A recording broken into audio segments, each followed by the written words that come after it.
Welcome to Cottage. So the beautiful container house you are watching on the screen. In this video I'll share the complete floor plan with all the sizes and details, so keep watching the video.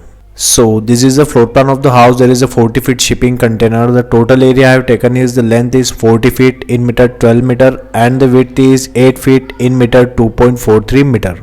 In the front we have sliding door here. After that we'll go inside. So we have living plus kitchen area. You can see here the sofa arrangement, TV unit on the front wall, and we have kitchen cabinet with burner, sink and refrigerator arrangement. Also we have two large size window for ventilation and light purpose of this area. And if we go on the left side, so we have bedroom number 1 here. You can see here the bed arrangement and two large size windows for ventilation and light purpose of this room. After that we'll go on the right side. So we have 3 feet wide passage here, and on the left side we have common use washroom plus water closet. You can see here the wash basin, water closet and the shower area, and we have ventilator for ventilation of this washroom. If we go on the right side of the house, so we have bedroom number 2 here. You can see here the bed arrangement, study table with chair and wardrobe arrangement. Also two large size window for ventilation and light purpose of this room. So this is the floor plan of the 2-bedroom shipping container house you are watching on the screen. If you want your free house design, so comment below. If you like the video, keep watching the video. Stay tuned with my YouTube channel. Thanks for watching this video.